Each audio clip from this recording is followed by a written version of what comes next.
Assalamualaikum. Today our topic is definition and concept of life. It is difficult to define life. For a biologist, life is a set of characteristics that distinguish living organisms from non-living objects, including dead organisms.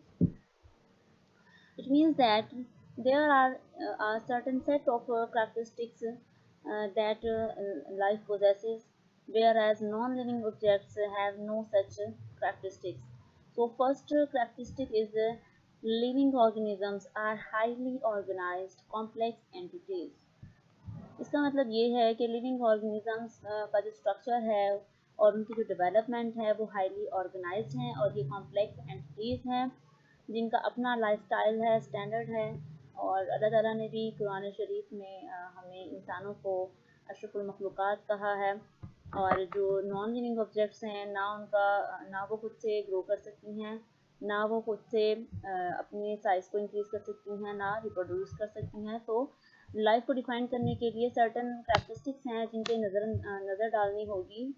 जिस organism के अंदर या जिस चीज़ के अंदर भी ये characteristics होंगी उनको हम लिविंग ऑर्गेनिजम्स कहेंगे, और जिनमें ये नहीं होंगी उनको हम नॉन लिविंग थिंग्स कहेंगे। नंबर 2, कंपोज्ड ऑफ वन और मोर सेल्स। ये आपको मालूम है कि सेल क्या है। Cell is the basic unit of life. जो चीज़ भी सेल पे कंसिस्ट है उसको हम लिविंग ऑर्गेनिज्म कहते हैं। और आपको ये भी मालूम है कि सेल के अंदर वो तमाम खूबियाँ होती हैं जो कि लाइफ को कंट्रोल कर सकती हैं। लाइफ सेल के अंदर जो न्यूक्लियस होता है और न्यूक्लियस के अंदर जो डीएनए होता है वो सारी उस लिविंग ऑर्गेनिज्म की तमाम लाइफ की प्रैक्टिस को कंट्रोल कर रहा होता है। तो सेल एक सेल पे कंसिस्ट ऑर्गेनिजम्स हैं उनको हम यूनिसेलुलर कहते हैं, और जो बहुत सारे सेल्स पे या एक से ज़्यादा सेल्स पे कंसिस्ट हो उनको हम मल्टी सेलुलर ऑर्गेनिजम्स कहते हैं। तो यूनिसेलुलर की एग्जांपल में आ जाएगा बैक्टीरिया, अमीबा, प्रोटोजोआ, ये सब यूनिसेलुलर ऑर्गेनिजम्स हैं। Where as plants, animals, human beings, these are multicellular organisms because they consist of billions and trillions of cells. Next one is contain genetic program of their characteristics. What is it that mean? That they contain genetic program, यानी एक नस्ल से दूसरी नस्ल को ये अपना पूरा डीएनए ट्रांसफ़र करते हैं और वो डीएनए उसकी जैसे कि ट्रेड्स को कंट्रोल करता है। यानी ह्यूमन है तो वो अपनी अगली नस्ल में अपना डीएनए यानी जिसे हम जेनेटिक इंफॉर्मेशन कहते हैं उसको ट्रांसफ़र करता है। तो आप देखते हैं कि उसकी जो आने वाले ऑफस्प्रिंग्स होते हैं, बच्चे होते हैं, वो अपने पेरेंट्स जैसे होते हैं, उनकी जैसे खूबियाँ होती हैं, शक्ल सूरत में भी वो उनसे मिलते हैं, उनका लाइफस्टाइल, उठना बैठने का स्टाइल वो अपने पेरेंट्स जैसा होता है। और इसी तरह जो एनिमल्स हैं जैसे कैट है वो अपना जेनेटिक कोड जो है वो अपने ही आगे ऑफस्प्रिंग को ट्रांसफ़र करेगी, तो उसके आने वाले बच्चे उसी कैट की तरह नज़र आएंगे। मंकी को ले लें तो वो अपना ये कभी नहीं देखा गया आपने कि मंकी का जो बच्चा है वो मंकी जैसा ना नज़र आता हो बल्कि एक बिल्ली जैसा नज़र आता हो। तो ऐसा क्यों है? वो जेनेटिक प्रोग्राम की वजह से है जो वो अपना ट्रांसफ़र करते हैं आगे। उस डीएनए के अंदर वो सारी इंफॉर्मेशन होती हैं कि जो आने वाला जो बच्चा होगा वो कैसा होगा, अपने पेरेंट्स जैसा नज़र आएगा, उसकी करैक्टरिस्टिक्स कैसी होंगी, उसकी खूबियाँ कैसी होंगी, वो सब उसके अंदर महफूज होता है, जबकि ये करैक्टरिस्टिक लिविंग ऑर्गेनिजम्स के अंदर नहीं होती। उसके बाद है can acquire and use energy. So living organisms can use energy for their survival. For example, they need energy for running, for to perform different activities like sleeping, like moving, eating, drinking, whatsoever।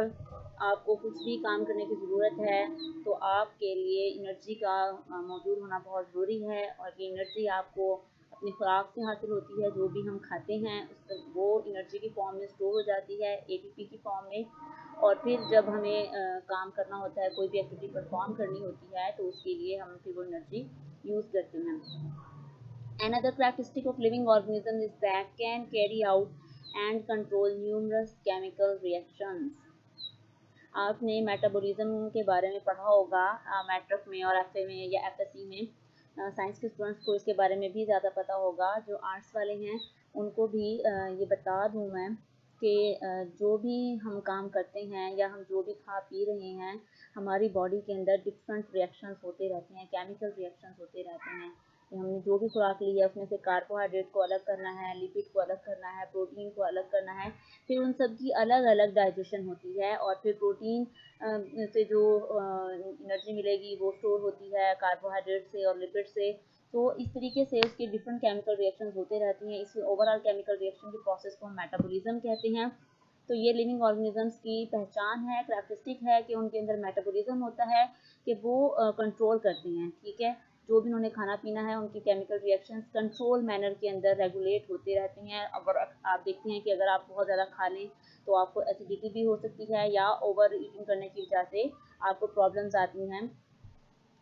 और इसी तरह अगर आपने कोई गलत food खा ली है जिसके अंदर पॉइजनस मटेरियल था, उससे आपको प्रॉब्लम होती है। तो ये उसको रेगुलेट कैसे करना है, डिटॉक्सिफिकेशन कैसे करनी है उन ड्रग्स की या उन पॉइजनस केमिकल्स की, वो सब कैसे होता है, वो केमिकल रिएक्शंस या मेटाबॉलिज्म के ज़रिए से पॉसिबल हो पाता है। आपने कोई हैवी फूड ली है, जैसे आप जंक फूड लेते हैं या फास्ट फूड खाते हैं या लिक्विड वाली कोई चीज़ खाई है जिसके अंदर बहुत फैट है, उसको कैसे रेगुलेट करना है, ये सारा केमिकल रिएक्शंस के अंदर आता है।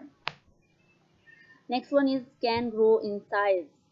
It is another important characteristic of living organisms that they can grow in size and weight. एक छोटा जानदार है, फिर आहिस्ता आहिस्ता आप देखते हैं कि उसको जैसे जैसे न्यूट्रिशन मिलती जाती है या जैसे जैसे वक्त गुजरता जाता है वो अपने साइज में इंक्रीज होता जाता है। हर ऑर्गेनिज्म का एक स्टैंडर्ड पॉइंट है जहाँ तक वो ग्रो कर सकता है। कुछ प्लांट्स ऐसे हैं जो पूरी अपनी ज़िंदगी ग्रो करते रहते हैं। आप बड़े बड़े दरख्तों को देखते हैं, पाइन्स के दरख्तों को देखते हैं तो वो पूरी ज़िंदगी ग्रो करते रहते हैं। लेकिन ह्यूमन बींग्स का अपना स्टैंडर्ड है कि एक ख़ास लिमिट है साइज़ के इंक्रीज़ होने की। एनिमल्स की अपनी, हर एनिमल की, कैट का अपना एक साइज़ है, डॉग का अपना एक साइज़ है, मंकी, जितने भी एनिमल्स हैं उनका अपना एक सेट है जहाँ तक उन्होंने अपने आप को साइज़ को इंक्रीज़ करना होता है, उसके बाद उनका साइज़ रुक जाता है बढ़ना। तो क्या है कि ये अपने आप के साइज़ को बढ़ा सकते हैं। Next one is maintain a fairly constant internal environment. It means that they have a standard homeostatic environment. Homeostasis क्या है? To regulate the internal environment, to protect it from outer environment and changes taking place in the outer environment.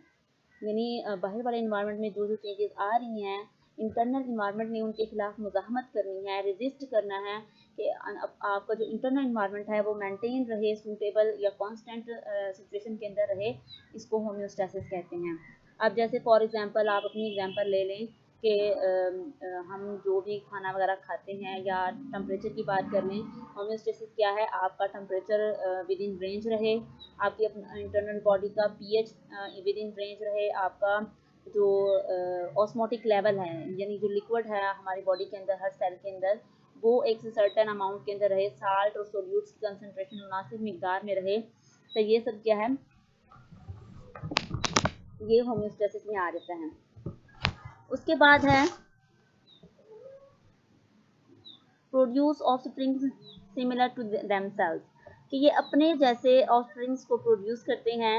आप ये भी एक सामने नज़र आने वाली बात है कि ह्यूमन बींग्स के बच्चे ह्यूमन बींग्स जैसे होते हैं और एनिमल्स के बच्चे यानी कैट है, डॉग है, मंकी है, स्पैरो है, कोई भी बर्ड है या एनिमल है, उनके अपने बच्चे उनके जैसे ही नज़र आते हैं। और ये करैक्टरिस्टिक नॉन लिविंग ऑब्जेक्ट्स के अंदर नहीं है, यानी वो रिप्रोड्यूस नहीं कर सकते, अपनी नस्ल नहीं बढ़ा सकते। आपने देखा होगा कि एक चेयर जो पड़ी हुई है वो चाहे उसको 1000 साल गुजर जाएं, वो 1 से 2 में तकसीम नहीं हो सकती, वो एज इट इज़ पड़ी रहेगी। वो क्या है? नॉन लिविंग थिंग है। जबकि जो लिविंग ऑब्जेक्ट्स हैं उनकी ये खासियत है कि वो अपनी नस्ल को बढ़ाते हैं। Next one, respond to change in their environment. ये बहुत इंपॉर्टेंट एक करैक्टरिस्टिक है लिविंग ऑर्गेनिज्म की कि वो अपने इन्वायरमेंट में होने वाली चेंजेस को रिस्पॉन्ड करते हैं, रिएक्शन शो करते हैं। कहते हैं ना हर चीज़ का एक रद्द-ए-अमल, एक्शन का रद्द-ए-अमल होता है। तो ये जो लिविंग ऑर्गेनिजम्स हैं वो इस रिस्पॉन्स को शो करते हैं। आप अपनी एग्जांपल ले लीजिए, आजकल सर्दियां हैं तो आप क्या कर रहे हैं, इंटरनल इन्वायरमेंट जो है उसको रिस्पॉन्ड कर रहा है आउटर इन्वायरमेंट को। किस तरीके से कि आउटर इन्वायरमेंट का टेम्परेचर बहुत कम हो गया है, लो हो गया है, सर्दी है, तो आप उससे बचने के लिए क्या कर रहे हैं कि मोटे कपड़े पहनते हैं, गर्म लिबास पहन रहे हैं और गर्म मशरूबात पीते हैं, चाय, गर्म पानी, कहवा, सूप, जो भी चीज़ है, ताकि हमारा इंटरनल इन्वायरमेंट प्रोटेक्ट रहे और हम सर्दी से बच सकें। तो इसी तरह अगर प्लांट्स की एग्जांपल ले लें कि प्लांट्स रिस्पॉन्ड करते हैं लाइट को, रोशनी को, ठीक है, लाइट की मौजूदगी में वो फोटोसिंथेसिस करते हैं। तो आपने ये भी देखा होगा कि एक प्लांट को अगर हम अंधेरे में रखें, ठीक है, और उस अंधेरे के अंदर कोई जगह ऐसी ढूंढ लें जहाँ से थोड़ी सी रोशनी आ रही हो, या उस दीवार के अंदर हम कोई होल कर दें, सुराख कर दें, तो आप कुछ दिनों के बाद देखेंगे कि प्लांट जो है वो उस लाइट की तरफ या उस सुराख की तरफ बेंड करना शुरू कर देगा, क्योंकि उस तरफ से लाइट आ रही थी। तो ये रिस्पॉन्स है प्लांट का उस लाइट की तरफ। और रिस्पॉन्सेज दो तरह के होते हैं, एक पॉजिटिव रिस्पॉन्स एंड एक नेगेटिव रिस्पॉन्स। अगर जो रिस्पॉन्स है टुवर्ड्स द स्टिमुलाई है तो वो पॉजिटिव होगा, and if the response is away from the stimuli then it is called negative response.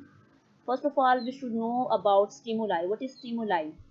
So stimuli is the any change produced in the environment. ठीक है, आपके सराउंडिंग में जो भी चेंज आ रहा है या आपकी तरफ जो भी चेंज आ रहा है उसको स्टिमुलाई कहते हैं। और फिर आप रिएक्शन में बदले में जो भी करते हैं वो क्या कहलाएगा? रिस्पॉन्स कहलाएगा। अब अगर प्लांट लाइट की तरफ जा रहा है, उसकी तरफ बेंड कर जाता है, तो ये पॉजिटिव रिस्पॉन्स है, और अगर उससे अवे जाता है तो ये नेगेटिव रिस्पॉन्स है। तो ये 9 कैरेक्टरिस्टिक यहाँ बताई गई हैं लिविंग ऑर्गेनिजम्स की। जिन भी ऑब्जेक्ट्स के अंदर ये तमाम कैरेक्टरिस्टिक्स होंगी उनको हम लिविंग थिंग्स कह सकते हैं। And is an object for biological studies. तो और जो भी लाइफ होगी, जो भी लिविंग ऑर्गेनिज्म होगा, उस पर बायोलॉजिस्ट क्या करते हैं, फिर स्टडी करते हैं। So these are an all the characteristic of living organism. आपका ये एक और लेक्चर जो कि कंप्लीट हुआ concept and definition of life पे। जो ब्रांचेस मैंने उस दिन आपको पढ़ाई थी बायोलॉजी की, वो यहाँ पर दी गई हैं। आपको कोई बुक लेने की फ़िलहाल ज़रूरत नहीं है। तो यहाँ पर अदर इम्पॉर्टेंट ब्रांचेस भी दी गई हैं, आप यहाँ से कर सकते हैं। नोट्स मैंने आपको प्रोवाइड कर दिए हैं। तो इन कैरेक्टरिस्टिक को, इन क्वेश्चंस को जो मैं पढ़ा रही हूँ वो आप याद करते जाएं। आज का लेक्चर यहाँ ख़त्म होता है। कल फिर इंशाल्लाह हम नेक्स्ट टॉपिक करेंगे। अल्लाह हाफ़िज़।